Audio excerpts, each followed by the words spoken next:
దేవత దేవునికి మొదటిగా మహిమ కలుగును గాక. ఎందుకనగా మరి అయ్యగారు అన్నట్లు కొద్దిపాటి దినాల్లోనే నేను అయ్యగారికి ఒక కొడుకులాగా ఇంకా సొంతంగా అయిపోయాను. అది దేవుని యొక్క ఆత్మీయత సంబంధమైన స్నేహం అండి. దీనికి స్తోత్రం కలిగిన నన్ను ఆహ్వానించిన దైవజనులకు ప్రత్యేకమైన తండ్రి గారికి వందనాలు, అమ్మగారికి వందనాలండి. ఇప్పుడు వచ్చిన మీకు అందరికీ కూడా వందనాలు చెల్లించుతున్నాను. హల్లెలూయా. నా సాక్ష్యాన్ని చాలామంది మొన్నసారి వచ్చి చెప్పాను, ఉపవాస పొడికి పిలిచారు, కానీ నేను ఆ రోజు కూడా నా ముందు రాలేదండి అప్పుడు.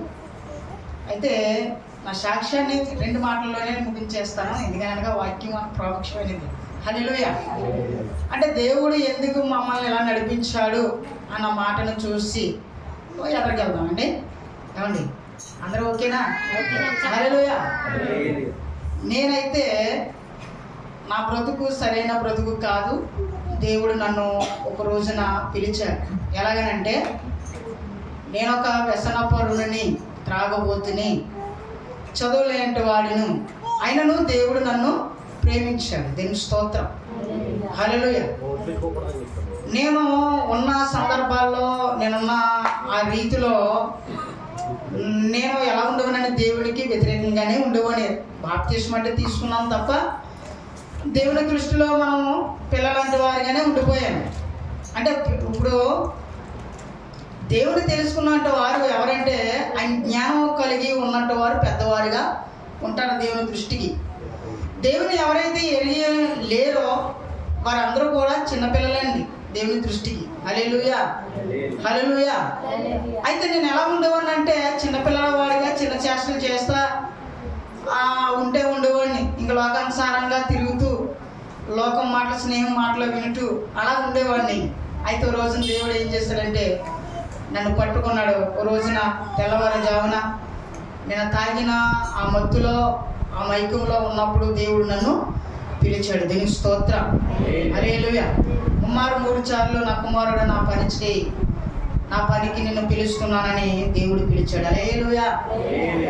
ఎందుకనగా కోత విస్తారం ఉంది, కోసేవారు కొద్దిపాటి మంది ఉన్నారని దేవుని వాక్యం సెలవిస్తుంది. అయినప్పటికీ ఆ కోతకి కొడవలు ఇవ్వడానికి దేవుడు కొడవలు ఇచ్చినందుకు కూడా పనివారు పనిముట్టుగా ఆయన నడిపించాడు. దాన్ని బట్టి నేను ఎంతగానో స్తుతిస్తున్నాను దేవుని. హల్లెలూయా.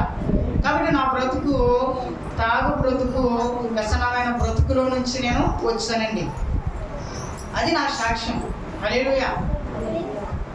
దేవుడు మనల్ని ఎంతగానో ప్రేమించుకున్నాడు. అంతేకాదు కానీ నేను తరబితి పొంది దేవుని యొక్క ప్రశస్తమైన వాక్యాన్ని నాకు కావాలని నేను అడిగాను. నేను అడిగినప్పుడు దేవుడు ఖచ్చితంగా నాకు అది ఇచ్చి ఉన్నాడు. అంతేకాదు కొన్ని పాటలు కూడా రాశానండి. నేను ఈ మధ్యన పాడతాను, ఒక 2 పాట పాడేసి మరి వాక్య పట్టణంలోకి వెళ్ళడానికి ఇష్టపడతాను. దేవుని స్తోత్రం. హల్లెలూయా. అమ్మగారు మరి సంవత్సరాలైన ఆమె తండ్రితో చెప్పుకుంది. ఎవరితో అండి? బయటలో ఎవరితో చెప్పుకున్నారు మీరు? తండ్రితో, దేవునితో మీరు చెప్పుకున్నారు. భర్తతోటి మీరు చెప్పుకున్నప్పటికీ మీ యొక్క ఆ యొక్క పరిస్థితుల నుంచి మరి మార్చగలని వాడు ఎవరంటే దేవుడే. హల్లెలూయా. హల్లెలూయా. దేవుని స్తోత్రం కలిగింది. పాట పాడుతున్నానండి. పాటలో చాలా అర్థాలు ఉంటాయి. అవి ఒకసారి మీ హృదయానికి హృదయంలో పెట్టుకోవాలని నేను పాడుతున్నాను. హల్లెలూయా. కలగనలేదు నీవు నాకు ఉంటావని, అనుకునలేదు నన్ను ప్రేమిస్తావని. కలగనలేదు నీవు నాకు ఉంటావని, అనుకునలేదు నన్ను ప్రేమిస్తా.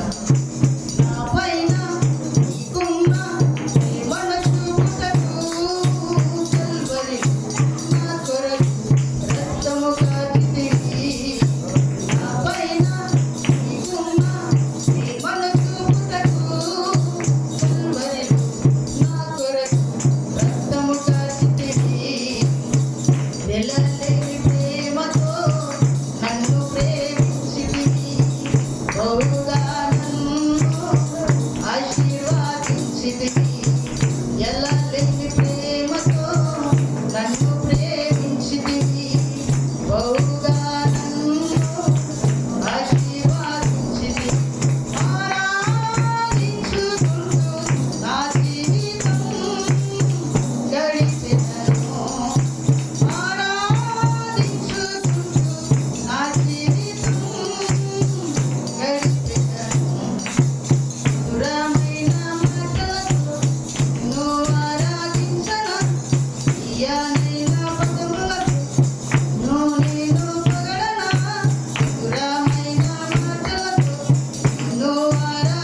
కలగనలేదు ఆయన నాకు తోడుగా ఉంటాడని. అంతేనండి. ఆయన మనల్ని తోడుగా ఉంటాడని మనం ఎప్పుడు కలగనలేము. ఆయన మనకి ఎప్పుడు తోడుగా ఉంటాడు. ఆయన దేవుని స్తోత్రం కలిగిన కాక. మన మంటల వేళలో మనం ఉన్నామని కృంగిపోయి అసహారపడి మనం ఎలా ఉన్న విచారంతో ఉన్నప్పుడు దేవుడే నీకు దిక్కై ఉంటాడు. హల్లెలూయా, హల్లెలూయా. అందుకని అన్నాడు, మీరు వెళ్ళే స్థలంలో నేను మీతో ఉన్నాను అన్నాడు. ఆయన నా దూతని మీకు ముందుగా పంపుతున్నా. హల్లెలూయా. ఈ మార్గాలు సిద్ధపరుస్తాడైనా. మన మార్గాన్ని ఎలా సిద్ధపరుస్తాడండి? ఆయన సిద్ధపరుచుంటాడు. ప్రతి దానికి కూడా ఆయన ముందుగానే సిద్ధపరుచుంటాడు. దీనికి స్తోత్రం కలిగింది కాక. హల్లెలూయా. కనగనలేదు, అనుకునలేదు. ఎవరైనప్పటికీ, ఎక్కడికి వెళ్ళినప్పటికీ, ఏ ప్రదేశం వెళ్ళినప్పటికీ. హల్లెలూయా. సేవకు వచ్చిన కొత్తలోనండి నేను చాలా బాధలు పడేవాడిని, చాలా ఇబ్బంది పడేవాడిని. నాన్నవారు నాకు దూరంగా ఉన్నప్పటికీ, నాన్నవారు నన్ను ద్వేషించినప్పటికీ, నా బంధువులు నన్ను వెలివేసినప్పటికీ ఆ పాట కూడా రాస్తాను. దేవుని స్తోత్రం. హల్లెలూయా. అయినప్పటికీ దేవుడు నాకు తోడుగా ఉన్నాడు. దినాన్న నేను సేవ నిమిత్తం ప్రయాణం చేస్తుంటే దేవుడు గుర్తు చేస్తున్నాడు. దిక్కి వెళ్ళినప్పుడు అక్కడ ఎలా ఉందంటే ఎవరో కూర్చోలేదు, ఒక ఆత్మ కూడా అక్కడ కూర్చోలేదు. కూర్చోకపోతే మేము నిరాశ స్థితిలో ఉన్నాం. మా దగ్గర ఏమీ లేవు, డబ్బులు కూడా లేవు. మా ఆవిడ నేను ఏం చేశానంటే డబ్బు వెనకాల కట్టుకుని చేతులకు ఒక మైకే ఒకటి చంకని తగిలించేసుకుని వెళ్ళిపోయిన కొత్తపల్లి సైడ్. వెళ్ళిపోతే అలా ప్రారంభం దినాల్లో బాగానే ఉన్నారు కదా అని అనుకున్నాం. 2-3 కూర్చుంటున్నారు కదా అని అనుకున్నాం. వాళ్ళు కూడా లేరు. మా పని ఎలాగైతే నిష్పూర్వకమైన పని అయిపోయింది, నిరాశ అయిపోయింది. మళ్ళీ అటు నుంచి అలాగా అంతా తిప్పుకుంటూ వచ్చి మొత్తం మీద అనాథరం ఎక్కామండి. అనాథరం ఎక్కులోకి అక్కడ అన్నాడు దేవుడు, ఈ హృదయమును కలవరపడని. దేవుని స్తోత్రం. హల్లెలూయా. మీ హృదయమును కలవరపడని మాట అంటే మనం ఏం చేస్తాం? కలవరపడతాం, చింతిస్తాం, బాధపడతాం. అయితే దేవుడు ఇచ్చిన వాక్యం ఏంటంటే మీ హృదయాలు కలవరపడని. అప్పుడే దాని వెంటనే మళ్ళీ అది నా హృదయం తీసుకున్నాను. వెంటనే పాట రాస్తున్నది. దేవుని స్తోత్రం. హల్లెలూయా. అయితే ఒక దైవజనుడు ఫోన్ చేశాడు. ఆ సమయాన్ని ఆయన ఫోన్ చేసి, ప్రేమని ఎక్కడున్నావు అని అడిగితే అలా దగ్గర ఉన్నాను అనగానే, నువ్వు వచ్చే మా చర్చిలో వాక్యము మీరు బోధించాలి. హల్లెలూయా, హల్లెలూయా. అక్కడి నుంచి ముమ్మడివారం వెళ్ళానండి. ఆయన మందిరం అక్కడ ఉంది. అంటే చూసారా, మన హృదయం కలవరపడినప్పుడు దేవుడు ఊరకనే ఉన్నాడా? ఊరకనే ఉన్నాడా? సమాధానం చెప్పాలి. ఆయన ఊరికనే లేడు. ఆయన మనల్ని ఏం చేస్తాడంటే సంతోషపెట్టే దేవుడు మనకున్నాడు. దేవుని స్తోత్రం. హల్లెలూయా. కాబట్టి ఆయన మనల్ని ఎంతగానో సంతోషపెట్టాడు. ఆ దినాన్న నన్ను సంతోషపెట్టాడు. అక్కడికి వెళ్ళాను. దేవుడు ఆ వాక్యం ద్వారానే దేవుడు మాట్లాడించాడు. హల్లెలూయా, హల్లెలూయా. అలా కొన్ని పాటలు నా బ్రతుకులలో నేను జీవించిన కాలము నేను దేవునిలో 2001లో నేను రక్షణ పొందాను. దేవుని బాప్తిసం పొంది దేవుని అంగీకరించాను, కానీ సరైన రైతులో లేను. అయితే 2015లో దేవుడు నన్ను పట్టుకున్నాడు. ఆయన పట్టుకున్న కానించి కూడా దేవుని యొక్క బాటలో నడవడానికి నేను చాలా ఇష్టపడ్డాను. అలాగే నడుస్తున్న ఏది కూడా నాకు ఎప్పుడు ఎన్నడూ కూడా ఏది కూడా కొద్దివే రాలేదు, రాదు కూడా. హల్లెలూయా, హల్లెలూయా. ఎన్ని సమస్యలు ఉన్నా, ఎన్ని ఒత్తిళ్ళున్నా దేవుడే నడిపించుకుంటాడు. అలాగే మీ కుటుంబాల్లో కూడా దేవుని వైపు మీ మనసు పెడితే ఖచ్చితంగా ఆయన కార్యము జరిగిస్తూనే ఉంటాడు. హల్లెలూయా, హల్లెలూయా. కాబట్టి చిన్న వాక్యాన్ని మనం చదువుకుందాం. హల్లెలూయా. మంచి రోజులు వస్తాయని, కంటతడి ఆడుతుందని, ఇలాంటి పాటలు, చాలా పాటలు, మధురమైన పాటలు దేవుడు నా చేత రాయించి ఉన్నాడు. అయితే ఆ పాటలు మయమయాన్ని వాక్యంలో వచ్చినప్పటికీ ఆ పాట పాడతానండి. మీరు ఆ పాటను బట్టి అన్ని వాక్యాలే. ఇది ఇందాక స్తుతి ధూపమైన నా పాట, మధురమైన మాట. ఆయన స్తుతి ధూపం వేయినా అని అంటే దావీదు ఆయనకి ధూపం వేస్తున్న సందర్భాల్లో ఆ మాటను రాసి ఉంచాను. దేవుని స్తోత్రం. ఆ మాట నాకు కనిపించినప్పుడు పరిశుద్ధ గ్రంథంలో కలగనలేదు, నేను తోడు ఉంటానని.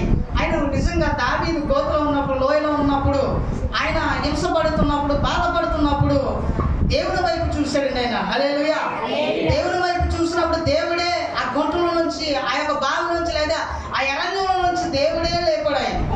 అప్పుడు అంటున్నాడు అంటే ఆయన అనుకున్నది వేరే, కానీ నేను అనుకున్నది ఏంటంటే కలగనలేదు నీవు నాకు ఉంటావని, అనుకునలేదు నాకు తోడుగా ఉంటావని. దేవుని స్తోత్రం కలిగినగా. హల్లెలూయా.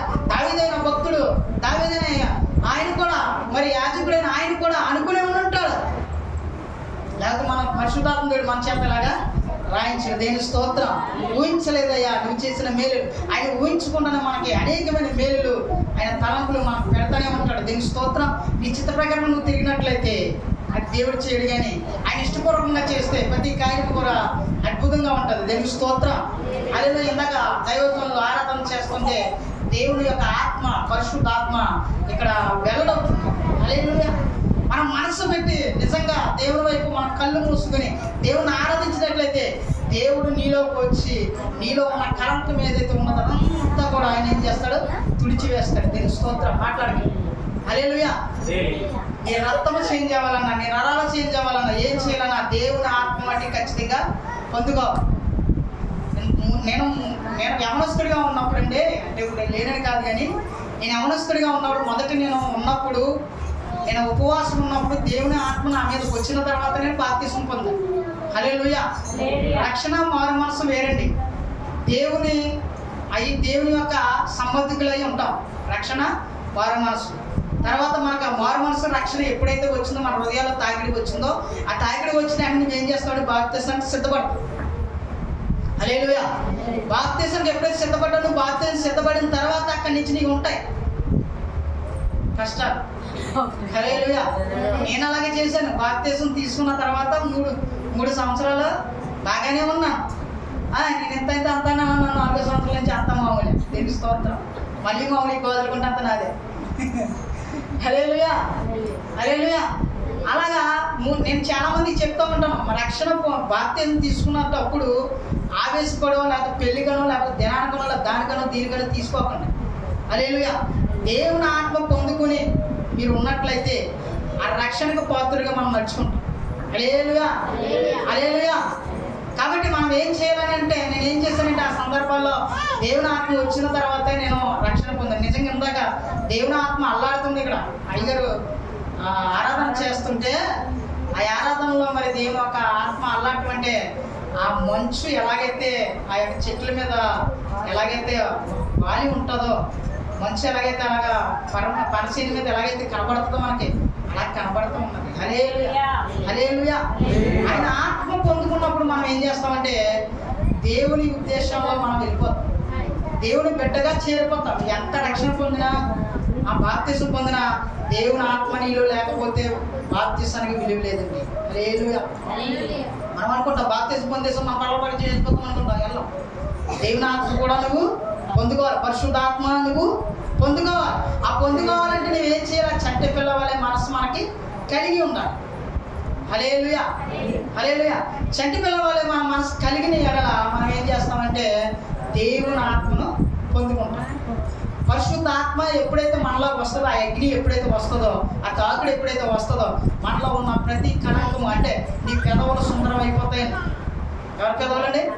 మన పెదవులు ఏమవుతాయి? సుందరం అయిపోతాయి. మన నాలికి ఏమవుతుందంటే ఆ మడతలన్నీ కూడా ఏమవుతాయంటే సరైపోతాయి. ఒకరిని తిట్టం, ఒకరిని ఏమనం. హల్లెలూయా. అంటే ఆ మనసు ఎలా వచ్చిందంటే చంటి పిల్ల తత్వం వల్ల మన మనసు మారిపోతుందండి. కణాలని ఆ తాకుడు రాదు మనలోకి. ఏమనిపిస్తుంది అంటే అనుకుంటే అనుకోని అని అనిపిస్తుంది. దేవుని స్తోత్రం. హల్లెలూయా. కాబట్టి మనం దేవుడు ఏం చేశాడంటే నన్ను అలాగే నిలబెట్టుకున్నాడు. ఇంతవరకు ఈ రీతిగా నన్ను నిలబెట్టుకున్నాడు. కాబట్టి మాట చెప్తాను మీకు.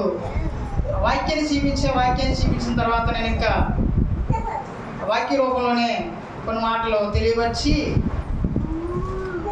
లూకాసు సువార్త అండి 5వ అధ్యాయం. మనసుల కోసం తెలుసుకుందాం. మొదటి నుంచి అండి. లూకాసు సువార్త 5వ అధ్యాయం మొదటి నుంచి.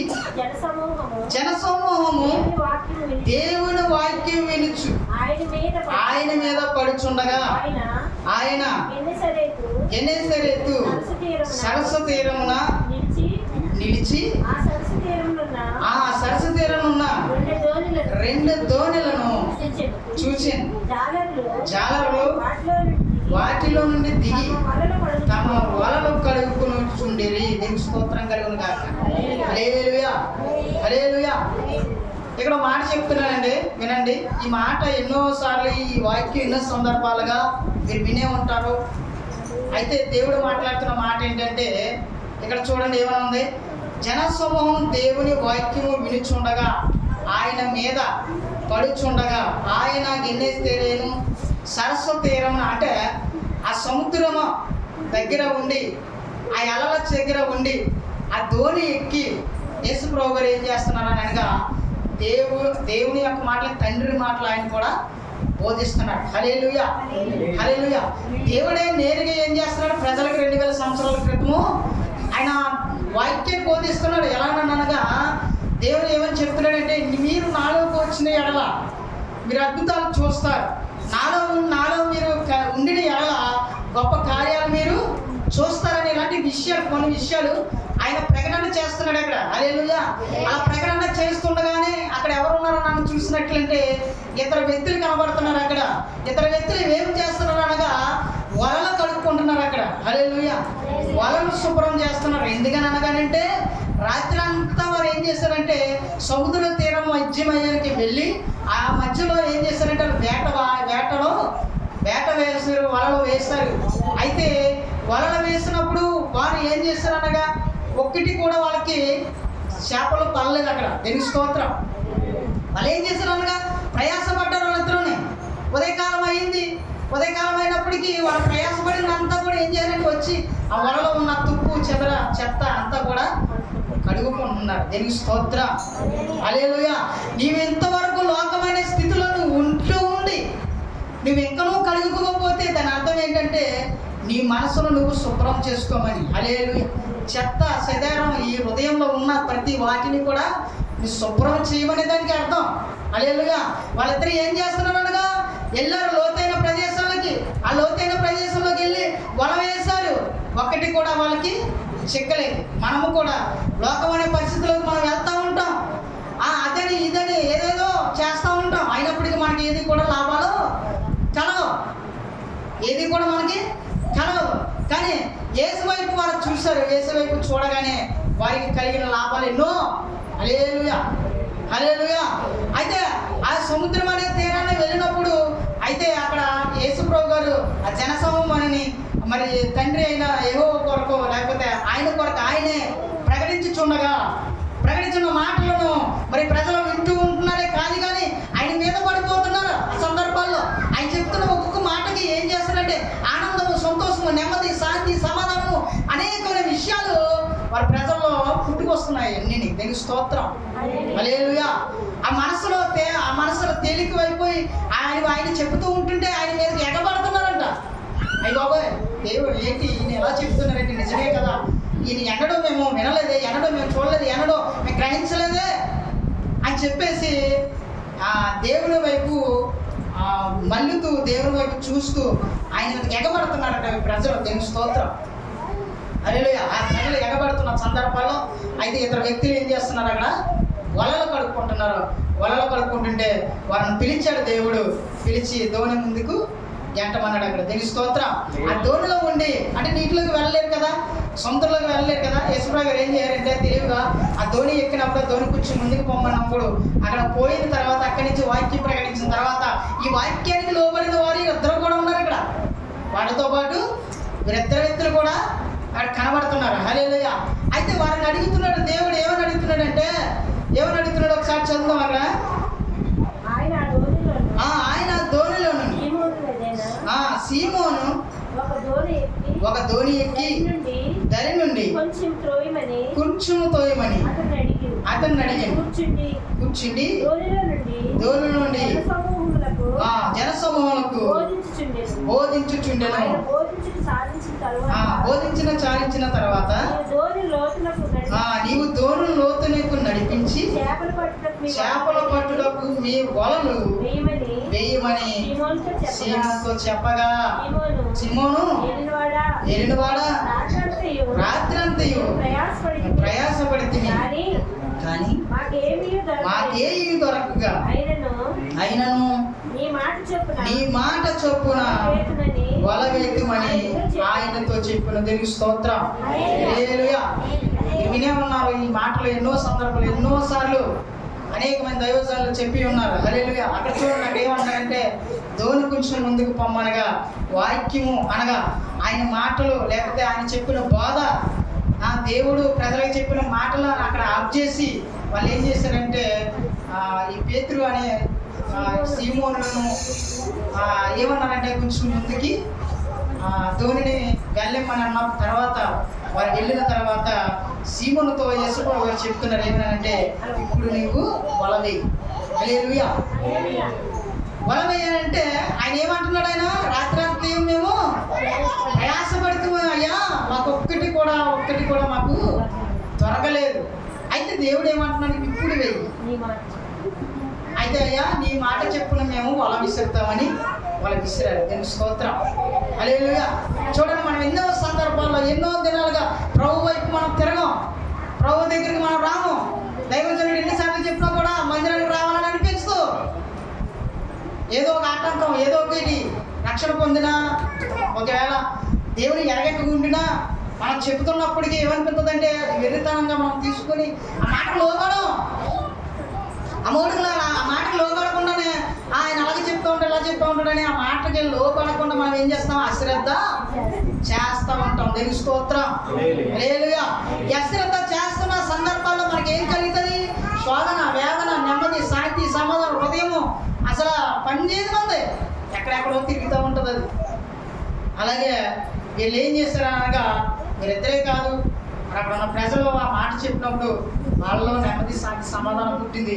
మీరిద్దరూ కూడా వెళ్ళి లోకానుసారంగా తిరిగినట్టు వారిగానే సముద్ర తీరంలో కనబడుతుంది. మనకి కోణంలో చూసుకోవాలంటే మనం లోకానుసారంగా చూసుకుంటే సముద్రం అంతా తిరిగారు, కానీ వాళ్ళకి ఒక్కసేపు కూడా నా రాత్రి కూడా పర్లేదు. అయితే దేవుడు ఎప్పుడైతే నువ్వు నా ఎంబడి వెంబడించానని ఎప్పుడైతే అన్నాడో, ప్రభు అన్న తర్వాత ఆయన తట్టు వారు తిరిగిన తర్వాత ఆయన మాటను లోబడ్డారు. ఆయన మాటను లోబడిన తర్వాత విస్తారమైన చేపలు పడ్డాయి. అంటే విస్తారమైన ఆశీర్వాదాలకి కలిగినాయి. తెలుగు స్తోత్రం కలిగినగా. హల్లెలూయా. వారు అప్పుడు అంటున్నారు ఏమని అంటున్నారంటే, అయ్యా నీ మాట చెప్పున మేము అలా వేస్తున్నాం. వాడు వేసినప్పుడు అనేకమైన చేపలు, రకరకాలమైన చేపలు, పకట వేళ చేపలు పడతామంటే ఆశ్చర్యము. కానీ దేవుడే ధోని కింద ఉంచిన చేపలు. హల్లెలూయా. రాత్రి అంతా శ్రమ పడినప్పుడు మనం పడాలి కదా, రాత్రి అంతల్లో ఎంతగానో ప్రయాసపడ్డారు కదా, మరి అప్పుడు వారికి చింత రాకూడదు కదా. ఇక్కడ కాకపోతే అక్కడ, అక్కడ కాకపోతే అక్కడ, అనేక చోట్లకి వెళ్తుంది ఆ నామ ధోని తిరిగినప్పుడు ఇక్కడ కాకపోతే అక్కడ పడతారని ఆలోచనలు కూడా వస్తాయి వాళ్ళకి. మరి అక్కడ పడాలి కదా. కారణం ఏంటంటే దేవుడు దాగి ఉంచాడు. తెలుగు స్తోత్రం. అందుకే మేలు వెనకాల మేలు దేవుడు దాగి ఉంచుతాడు. కీడు వెనకాల ఏముంటుందండి? మేలే దాగి ఉంచుతాడు. తెలుగు స్తోత్రం. వాళ్ళ కీడు జరిగినది ముందు, అయితే తర్వాత యేసుప్రభు గారిని ఎప్పుడైతే వారు అంగీకరించారో, యేసుప్రభు గారి మాటకి ఎప్పుడైతే లోబడ్డారో, యేసుప్రభు గారి మాటకి ఎప్పుడైతే విధేయత చూపించారో, ఆ విధేయత చూపించిన కొలది వారికి ఏమొచ్చినది అనగా గొప్ప ఆశీర్వాదం అక్కడ వచ్చింది. తెలుగు స్తోత్రం. హల్లెలూయా. హల్లెలూయా. కాబట్టి వారు ఏం చేశారని చూసినట్లయితే దేవుని వైపు తిరిగి దేవునికి లోబడి వారికి ఉన్నది శాపం ఉన్నదో, దోషం ఉన్నదో, పాపం ఉన్నదో, లేక అతిక్రమం ఏదైనా తెలియలాంటివి ఏమైనా వాళ్ళు చేసి ఉన్నారో ప్రతిదీ కూడా దేవుని వైపు ఒప్పుకున్నారంట. హల్లెలూయా.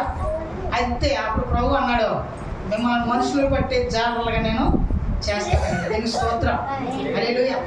మన మట్టికి మనం నమ్ముకుని మన మట్టికి మనం మందిరానికి వస్తుంది కాదు, కానీ ఇతర వాళ్ళని కూడా మనం ఏం చేయాలి? మార్చాలి, తీసుకురావాలి. హల్లెలూయా. హల్లెలూయా. మా తల్లిగారు అంటే 15 సంవత్సరాలు మస్కట్లో చేసినప్పుడు ఆమె దక్షిణ భాగం పంపడం కాదు, కానీ ఆవిడ ఏం చేసిందంటే అక్కడ ఉన్న వారిని కూడా కలిపేది. హల్లెలూయా. అర్థమవుతుందని మీకు? మన మట్టికి మనమే కూడా కాదు, కానీ ఇతర వారిని కూడా అడిగి ఆ చర్చి విషయంలో ఇంకో వేరే చర్చిలో మేము ఉండినప్పుడు ఆ చర్చికి కావలసిన ఆర్థిక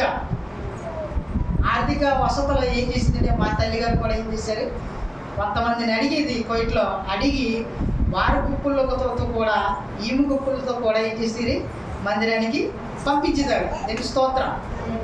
అలా మనం సాక్ష్యం కలిగి ఉండాలి, ఒక సాక్ష్యంగా కలిగి ఉండాలి. ఎందుకనగా ఏదైనా తల్లి గొప్పదని నేను మీ దగ్గర చెప్పాలని మిమ్మల్ని ఇంప్రెస్ చేయాలని కాదు, కానీ కానీ మనం ఏం చేయాలా? మనమే ఇవ్వడం కాదు, కానీ ఇతర వారితో కూడా మనం ఏం చేయాలా? కాలు బాగుస్తాయి వాళ్ళని కూడా మనం ఏం చేయాలి? తీసుకురావాలి. హల్లెలూయా. మనం ఒక్కరే మారిపోతే కుదరదు కదా. మరి ఇప్పుడు భర్త మారిపోయిన తర్వాత భార్య మారలేదనుకో, భార్యను కూడా ఏం చేయాలి? మందిరానికి తీసుకురావాలి. భార్య మారిన తర్వాత భర్త మారలేదనుకో, భర్తను ఏదో కన్విన్స్ చేసి మొత్తం మీద ఆయన్ని మందిరానికి నడిపించాలి. నువ్వు ఒక్కదానివే వెళ్ళిపోతే, నువ్వు ఒక్కడవే వెళ్ళిపోయి పర్లోకి వచ్చి కూర్చున్నావంటే కూర్చోలే, కూర్చోకూడదు కూడా. హల్లెలూయా. నీతో పాటు ఎవరు ఉండాలి? నీ కుటుంబం ఉండాలి. నీ కుటుంబం కూడా దేవుని యందు ఎక్కడ ఉండాలంటే ఆ రాజ్యానికి వారసత్తులుగా ఉండాలి, ఒంటరిగా ఉండకూడదు. హల్లెలూయా. జరుగు స్తోత్రం కలిగిందిగా. కాబట్టి ఇక్కడ ఏం చెప్తున్నాడంటే, దేవుని వాక్యం ఏం చెప్తుందంటే, అక్కడ దేవుడు ప్రకటించడమే కాదు, కానీ దైవజనుడు మాటకు కూడా మనం ఏం చేయాలా? లోబడాలి. దాని అర్థం ఏంటంటే, దేవుడు అక్కడ వాక్యాన్ని ప్రకటిస్తున్నాడు, బోధిస్తున్నాడు. దేవుడే కాదు, కానీ ఆయన ఏమంటాడంటే, నేనే వాక్యమే దేవుడే ఉన్నాడని దేవుని వాక్యం చెప్తుంది కనుక, దేవుని వాక్యానికి ఎవరైతే లోబడి, ఎవరైతే పులిపేయటం వద్ద ఆ యొక్క బోధన చేస్తున్నారో ఆ దైవజనుడికి నువ్వు లోబడినట్లయితే నువ్వు దేవుడికి ఖచ్చితంగా లోబడినట్టే. హల్లెలూయా. హల్లెలూయా. దేవుడి మాటకి స్థిరీకరించకుండా, అంటే దైవజనుడి మాటకి విధేయత చూపించకుండా నువ్వు ఉండినట్లయితే నీ కుటుంబం ఎప్పుడూ కూడా ఆశీర్వాదకరంగానే ఉంటుంది. హల్లెలూయా. ఎవరు మాట్లాడలేదు? దేవుని స్తోత్రం. అంటే అక్కడ ఏమని చెప్తుంది? అక్కడ దేవుని వాక్యము ఏమని చెప్తుంది? ఇక్కడ చూడండి, ప్రజలు చూడండి, జనసమూహము దేవుని వాక్యము వినుచు ఆయన మీద పడుచుండగా ఆయన చూడండి, అంటే దేవుని వాక్యము అనగా దేవుని వాక్యం ఎవరు మాట్లాడుతున్నారు? ఇక్కడ దైవజనుడు మాట్లాడుతున్నాడు. 2000 సంవత్సరాలకు యేసు ప్రభు ఉదాహరణగా చెప్పేసి ఆయన ఆరోపణ వెళ్ళిపోయారు తండ్రి దగ్గరికి. దేవుని స్తోత్రం. ఇప్పుడు చెప్పబడిన వాక్యం ఎవరు చెప్తున్నారు? ఇక్కడ దైవజనుడు, అంటే దేవుడి ఒక పిలుపు అందుకున్న యాజకుడు. అంటే సీమోను అని పేతురు, యోహాను వీళ్ళు ఏం చేశారు? దేవుడు పిలుచుకున్నాడు. దేవుడు పిలుచుకుని ఆయన ఏమన్నాడు? నా వాక్యాన్ని మీరు ప్రకటించండి, నా బోధన మీరు వివరించండి. ఆయన బోధ అంటే ఏంటి?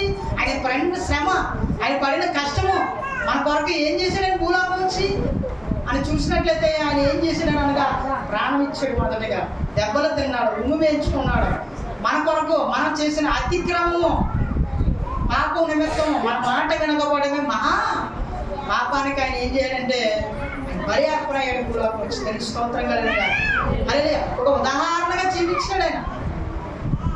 చాలామంది అంటూ ఉంటారు, ఏమని అంటారంటే, నేను అలా ఉంటున్నాను నా బ్రతుకు ఎలా అయిపోతుంది. దేవుడు ఏం చేయట్లేదమ్మా, మనంగానే అవి చేసుకుంటూ ఉన్నాం. దేవుడి మీద భారం చేసేస్తాం ప్రతిదీ. ఒకసారి అనుకుంటాం మనం పోయితే వెళ్ళింది, ఆవిడ బతుకు పోలేదు, దేవుడు అంటే వెళ్ళింది. దేవుడు ఏం చేశాడు? దేవుడు కాదు, దేవుడు కొన్ని పరిస్థితుల్లో ఆయన కష్టాన్ని పెడతాడు. ఈ కష్టానికి ఆగుతుందా లేదా నా బిడ్డ, ఓర్చుకుంటుందా లేదా, ఎంతవరకు సహనంగా ఉంటుంది. దేవుడు కూడా పరీక్షలు పెడతాడని మనకి. హల్లెలూయా. హల్లెలూయా. దేవుడు పరీక్ష పెడుతుంటే ఆ పరీక్షకి ఎవరైతే పాస్ అవుతామో అది విజయం పొందుకుంటాం. కాబట్టి మనం ఏంటంటే ఇక్కడ దేవుని వాక్యం లేఖలను సెలవిస్తుంది ఏంటంటే, విస్తారమైన శాపలు ఎప్పుడు పడ్డాయంటే దేవుని వైపు వారు మళ్ళిన తర్వాత. వారు దేవుని వైపు చూసారు. దేవుడు నిజమే, దేవుడి మాటకి లోబడ్డారు. దేవుడి మాటకు లోబడకపోతే వారికి చేపలు అనేవి పడవు. హల్లెలూయా. ఆశీర్వాదాలు అనేవి మనకి రావు. కుటుంబంగా ఒక రీతిగా చెప్తున్నది ఏంటంటే, లోకానుసారంగా చూస్తే వాక్యం అలా పక్కన పెడితే దేవుడు ఏం చెప్తున్నాడంటే, సముద్రం ఒక లోకంలాగా మనకి కనబడుతుంది. ఇక్కడ ఆ లోకంలో మనం అనేకమైన రకాలుగా మనం ఉంటూ ఉన్నాం, కానీ దేవుడి మాటకి విధేయత కలిగి మనం ఉంటలేదు. హల్లెలూయా. కాబట్టి దేవుడు చెప్తున్న మాట ఏంటంటే, నీకు లోకానుసారంగా జీవించుకో, నువ్వు నా మాట వినే ఎడల నీ కుటుంబంలో గొప్ప కార్యాలు జరుగుతాయి. హల్లెలూయా. హల్లెలూయా. మన బిడ్డలు చదువుకున్న, మనం బయటికి వెళ్తున్న మార్గానుసారాలు వలన ఇవన్నీ చేయాలంటే దేవుని వైపు మనం ఉండాలి. మొదటగా మనం ఏం చేయాలంటే దేవునికి ప్రార్థన చేయాలి, దేవుడితో మాట్లాడాలి. ఉదయకాలాన్ని ఎంతమంది మాట్లాడుతున్నాం అది మనకే తెలియదు. హల్లెలూయా. దేవుడితో మాట్లాడిన వాడు ఇందాక అయ్యగారు చెప్పారు, దేవుడితో మాట్లాడితే అనేక ఆశీర్వాదాలు వస్తాయి అని చెప్పేసి అన్నారు. అది దేవుడితో మనం మాట్లాడితే ఉదయకాల సమయంలో మన దేవుడితో మనం ఏం చేయాలా? మాట్లాడాలి. సాయంకాలం పూట కూడా మనం మాట్లాడుతూ ఉండాలి. మనం ఇలా మాట్లాడుతున్నప్పుడే దేవుడు మన ఎడల కార్యాలు జరిగిస్తాడు. హల్లెలూయా. ఎందుకనగా ఆయన చేస్తున్న కార్యాలు ఎంత అంత కాదండి, అనేకమైన కార్యాలు, అద్భుతమైన కార్యాలు మన ఎడల చేస్తున్నాడు. ఇప్పుడు అయ్యగారు ఇప్పుడు చూడండి, ఇంత మందిరాన్ని కడుతున్నారంటే ఆయన వల్ల సాధ్యమా? ఆయన సాధ్యమా? ఆయన దగ్గర ఏముందా? ఓట్లు ఉన్నాయా? లేకపోతే ఏమున్నాయి? దేవుని ఒక వాక్కు ఉంది, దేవుని ఒక కృప ఉంది. హల్లెలూయా, హల్లెలూయా. ఆయన దేవునికి ఏం చేశాడు? ఆయన మొదటిగా లోబడ్డాడు కాబట్టి దేవుడే కార్యాన్ని జరిగిస్తున్నాడు. దేవుని స్తోత్రం. హల్లెలూయా, హల్లెలూయా. దేవుడే అవి జరిగించుకుని దేవుడే ఇంత రీతిగా చూడండి. మేము వారం రోజులు దగ్గర 10 రోజులు 15 రోజులు అయిపోతుంది ఏమండి. 15 రోజుల మట్టి నుంచి అయితే ఎన్ని డబ్బులు అయిపోతాయండి? ఎంత డబ్బు అయిపోతాయి? మనిషికి వచ్చి మాకు కనీసం 900 అంటే జీతం. 900 జీతాలంటే ఇద్దరికి అంటే 2000 ఆటోమేటిక్గా అయిపోతుంది. అది కాక సమృద్ధమైన భోజనం కూడా ఇక్కడే ఏర్పాటు చేస్తాం తల్లి గారు. హల్లెలూయా. ఎంత ఖర్చుతో కూడుకున్న పని అంటే ఇది. మనం ఏం చేయాలంటే, అందుకే అన్నాడు అక్కడ 2 చేపలను దేవుడు ఆశీర్వదించాడు. మాట కన్నా 2 చేపలు 5 రొట్టెలు దేవుడు ఏం చేశాడు? ఆశీర్వదించాడు. అది ఎలాగ ఆశీర్వదించాడు? ఆయన దగ్గరికి పట్టుకెళ్ళినప్పుడు అయ్యి ఆశీర్వాదకరంగా మారినాయి. అంటే మనం ఏం చేయాలి? దేవుని మందిరానికి మనం పట్టుకెళ్ళాలి. అది కొరద కానుక కావచ్చు, లేకపోతే స్పెషల్ కానుక కావచ్చు, లేకపోతే దశ భాగం అనే కానుక కావచ్చు, లేకపోతే ఇంకోటి అనేక రకంగా మీకు మందిరానికి లేకపోతే సిబ్బంది భర్తకు లేకపోతే ఇసక్కని దానికని ఇవి ఎప్పుడైతే పట్టుకొస్తామో నీ కుటుంబం ఇంకాను ఆశీర్వాదకరంగానే ఉంటుంది. హల్లెలూయా. దీవించబడుతుంది. ఉన్న వాళ్ళు కొద్దిమందే అయినప్పటికీ ఆయన అన్నాడు, చిన్న మంది మీరు భయపడకండి అన్నాడు. ఎంత మందిరం అంటే మాట్లాడుతుంది. హల్లెలూయా. మీలాంటి వాళ్ళు అనేక మంది కూర్చోవచ్చు. క్రిస్మస్ జరిగి ఇందులోనే చేసుకోవచ్చు చక్కగా. అంటే దేవుడు తలంపు ఉద్దేశాలు కలిగి ఉన్నది కాబట్టి, ఆయన చిత్తము కాబట్టి, ఆయన చిత్త ప్రకారంగా ఇక్కడ ఏం జరుగుతుంది? ఈ కన్స్ట్రక్షన్ అన్నది, మందిర కన్స్ట్రక్షన్ అన్నది జరుగుతుంది. దీనికి స్తోత్రం కలుగుగా.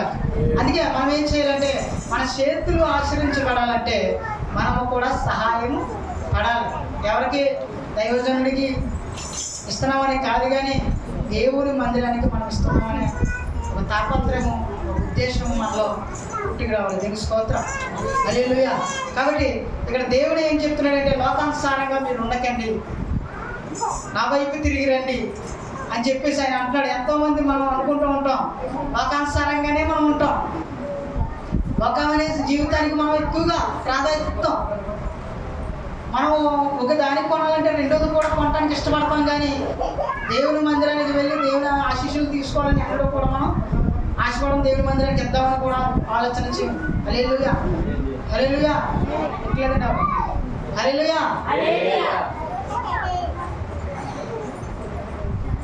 నేను ఒక చర్చిలో ఉన్నప్పుడు అండి, గొప్ప చెప్పలేదు, ఒక చర్చిలో ఉన్నప్పుడు క్రిస్మస్ మొత్తం ఖర్చు నేనే పెట్టుకునేవాడిని. నాకు 15,000 18,000 అయింది ఖర్చు. నేను చర్చిలో దేవుడిని పిలవకముందు విశ్వాసగా ఉన్నప్పుడు ఒక చర్చిలోకి క్రిస్మస్ నేను పెట్టుకుంటే 15,000 టెంట్, సౌండ్, నెక్స్ట్ ఏంటంటే దానికి కావాల్సిన లైటింగ్, నైట్ అంతటికీ ఖర్చు పెట్టుకుంటే అప్పుడు 15,000 మనం రాజుకుంట నాగేశ్వరం గారికి ప్రవహించుకున్నాను గన్నవరానికి. అంటే ఎందుకు పెట్టుకునే వాళ్ళం అండి? దేవుడు మనల్ని ఆనాడికి అభివృద్ధి పరుచుతున్నాడు. దాన్ని బట్టి మనం కృతజ్ఞత కలిగి మనం ఏం చేయాలా? దేవుని యందు మనం ప్రజలకి ఎట్టినా ఎవరికి ఎట్టినా దేవుని హస్తానే మనం చేస్తున్నాం కాబట్టి దేవుడు మనల్ని ఏం చేస్తాడు? ఆశీర్వాదకరంగా చేస్తాడు. హల్లెలూయా. కాబట్టి మనం ఏం చేయాలనగా దేవునికి ఇచ్చుటలో మనం ఎంత మాత్రం కూడా వెనకగా ఉండకూడదు. అలాగే దేవుడు చూడండి, అక్కడ సీమోను పేతురికి ఎలాగైతే కిందకి చదివినట్లయితే వాళ్ళ పాపము శాపాలు అన్నీ కూడా ఒప్పుకున్నారు, దేవుడు వెంబడే వెళ్ళారు. ఎందుకనగా దేవుడి ద్వారా వారు ఏం చూశారంటే గొప్ప కార్యాలు చూశారు. హల్లెలూయా. 2 దోణులు నిండిపోయినప్పటికీ విస్తారమైన చేపలు పడినప్పుడు ఆ చేపల ద్వారా వారు ఎంత కోటేశ్వర్లు అయిపోయి ఉంటారో ఎమ్ముకుంటే ఒకసారి గమనించండి. అవునా కదండి? 2 దోణులు అంటే పడవల్లో మరి విస్తారమైన ఇక్కను మిగిలిపోయాయి. భయం నమ్ముకుంటే ఎంత కోటేశ్వర్లు అయిపోతారండి. అలాగే దేవుడు మనల్ని ఏమన్నాడంటే, లోకానుసారంగా ఉన్నావా నా బిడ్డ, నా సహోదరి, నువ్వు లోకానుసారంగా ఉండకో, నువ్వు రా నా దగ్గరికి. ఆత్మానుసారంగా నువ్వు జీవించిన ఎడల నువ్వు విస్తారమైన అభివృద్ధిలోకి వస్తామని దేవుని లేఖనం తెలియపరుస్తుందండి. హల్లెలూయా, హల్లెలూయా. ఈ మాటలో యేసుప్రభు గారికి కాదు కానీ దైవజనుడికి ఇంపుగా ఇచ్చేది మాటలు.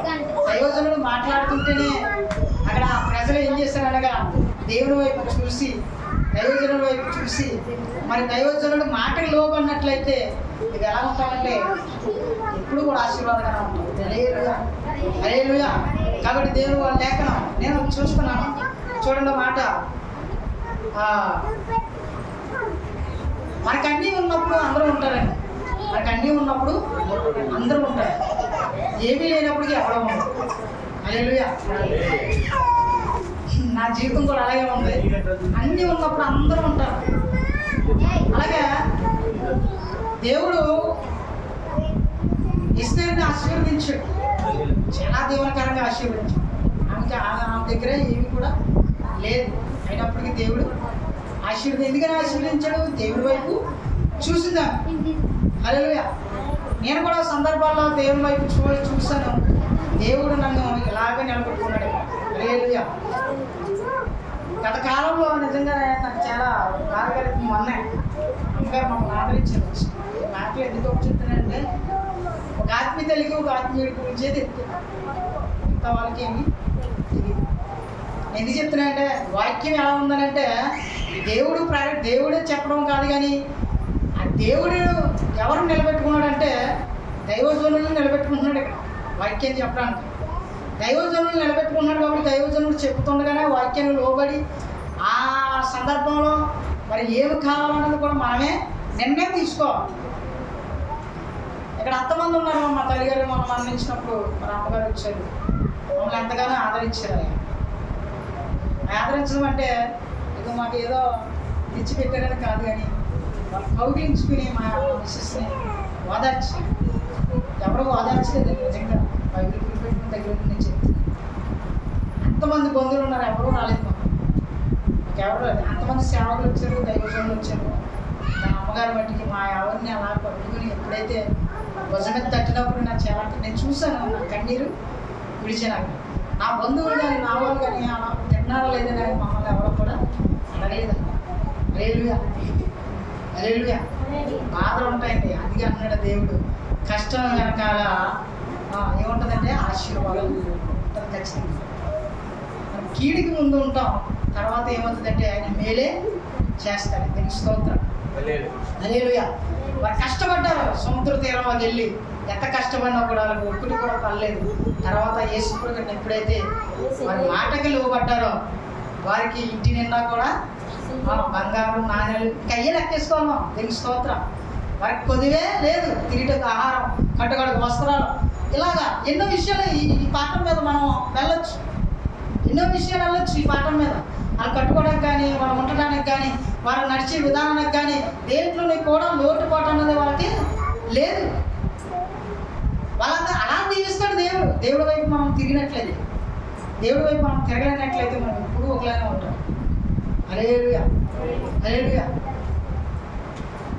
కాబట్టి దేవుడు అంటున్నాడు, ఈ నాయకుల మీరు తిరిగినట్లయితే నేను మిమ్మల్ని ఆశీర్వదితులుగా మిమ్మల్ని ఆశీర్వదిస్తున్నాను అంటున్నాడు. హల్లెలూయా.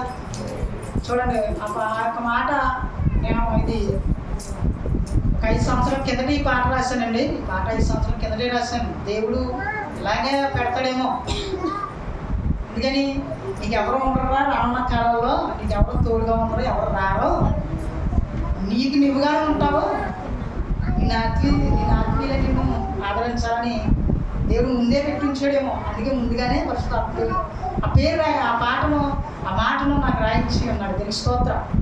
హల్లెలూయా. పాట పాడేసి నేను అయ్యారి సమయం చేస్తానండి, ఎందుకంటే కొద్దిపాట్లోనే మనం ముందుకెళ్తాం. హల్లెలూయా. ఎవరున్నారయ్యా నాకు యేసయ్యా, నాకంటూ ఉన్నది నీవే యేసయ్యా. ఎవరున్నారయ్యా నాకు యేసయ్యా, నాకంటూ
స్తోత్రం కలిగిందా?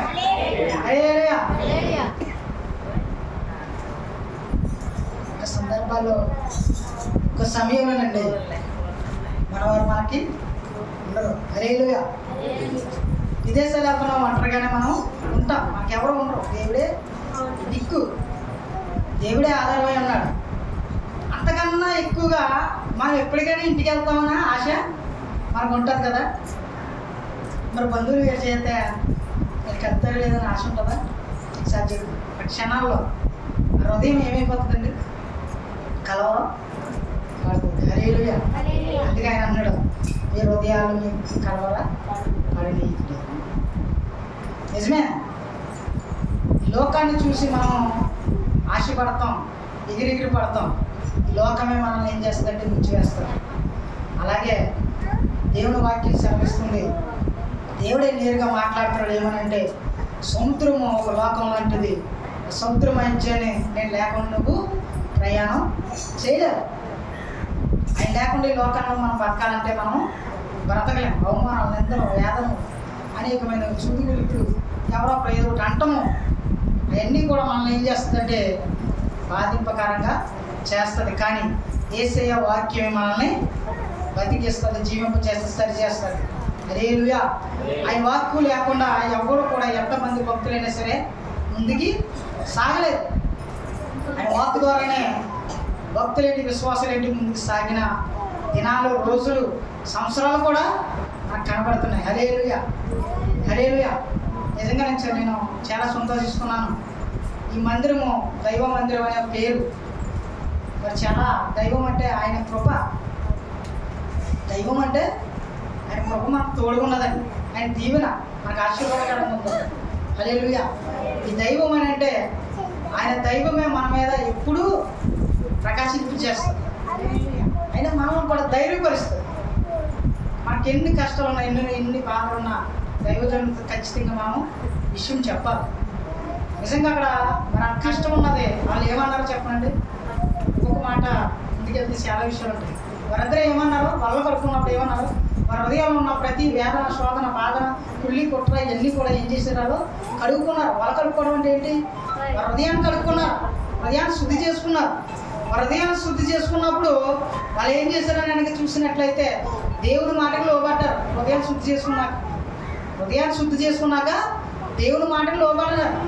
హృదయం శుద్ధి అవ్వకపోతే దేవుని యొక్క మాటకు లోబడతారు. వాళ్ళు లోబడరు, వ్యతిరేకంగానే ఉంటారు. అయితే అక్కడ దేవుని యొక్క మాటగా ఎప్పుడైతే లోబడ్డారో వారిలోకి అంటే వారి కుటుంబంలో కలిగి ఉన్న ప్రతీది కూడా యేసుప్రభువు గారే ఇచ్చినట్లుగా మనం చూస్తున్నాం. హల్లెలూయా. కాబట్టి మనం ఏం చేయాలి కనుక దేవుడు మాటకి అంటే దైవజనుడి మాటకి, అంటే దైవజనుడి మాట అంటే దేవుని ఒక వాక్కు, దేవుని వాక్యే మనకు సరిచేస్తుంది. దైవజనుల నోట్లోంచి వస్తున్న మాట ఎవరో వస్తుందనే మాట చూసినట్లయితే దేవుని మాటే దేవుని మాట, దేవుని వాక్యే దేవుని మాట. హల్లెలూయా. దైవజనుల నోట్లోంచి వస్తున్నదంటే కావాలంటే ఆయన ఏదో ఊరకనే దైవజనులు ఉండడండి. అటు ఆయన ఎవరి కోసం తప్పిస్తాడైనా ఆత్మల కోసం తపన ప్రార్థిస్తాడు. ప్రార్థించిన ప్రార్థన రీతిగానే ఆత్మలు సిద్ధంగా పరి వస్తాయి. అంతేగాని ఊరకనే కూడా రావు. దేవుని స్తోత్రం కలిగాక ఇప్పుడైనా మరి వాక్యం ఏంటంటే చూసినట్లయితే దేవుడు మరి ఒంటరిగా ఉన్నవాడిని 1000 మందిగా చేస్తానని సెలవిచ్చినట్లుగా మరి ఆయన సముద్రం అనే ఒక లోకంలో ఒంటరిగా వెళ్ళినప్పుడు, ఆ యొక్క పరిస్థితుల్లో మనం ఉన్నప్పుడు, ఆ వేదన కొండల్లో మనం ఉన్నప్పుడు దేవుడే నీకు దిక్కుగా ఉంటాడు. హల్లెలూయా. ఎంతమంది ఇల్లు అనుకోని సుట్టుకోట్ల కోసమే కానీ దేవుడు లేకుండా మనకి ఏది కూడా, వాళ్ళు ఎన్నో అనుకుంటారు, వాళ్ళ పని ఆమెదే, మన పని మందే. దేవుని స్తోత్రం కలిగిందాడు. కాబట్టి దేవుని రక్షణ పొందినటువంటి వారందరికీ మరొకసారి చెప్తున్నానండి, లోకం అనే పరిధిలో మనం ఉంటూ ఉంటాం, ఇంకా లోకంలోనే జీవిస్తున్నాం. కాబట్టి మనం అలా ఉండకుండా మనం ఉండాలి అంటే దేవుని యొక్క మాటకు, అంటే దైవజనుడి మాటకు, ఆ వాక్యానికి లోబడి మనం ముందుకు సాగినట్లయితే మన ఆనాడు మరి ఇద్దరికే మరి విస్తారమైన చేపలు కాదు కానీ మన చేపలు అనగా ఏంటంటే ఆశీర్వాదాలు అండి. హల్లెలూయా. అవి కూడా మన కుటుంబంలో నిండుగా ఉండును గాక. మాటలు దేవుడు దీవించి ఆశీర్వదించును గాక. వారందరూ కూడా దేవునికి మహిమ కలుగును గాక. ఇంటి వందనాలండి. అయ్యగారికి ప్రత్యేకమైన వందనాలు. సార్ బిగ్గరగా చెప్పండి. బయటపడుతాం. హల్లెలూయా. చక్కని సందేశాన్ని ఇచ్చి మన బలపరిచిన దైవజనులు ప్రవీణ్ గారికి వారి కుటుంబానికి పరిచయం కూడా ప్రత్యేకమైన వందనాలు తెలుస్తున్నారు. క్లియరా? లెంత్ బాగా ఎక్కువ.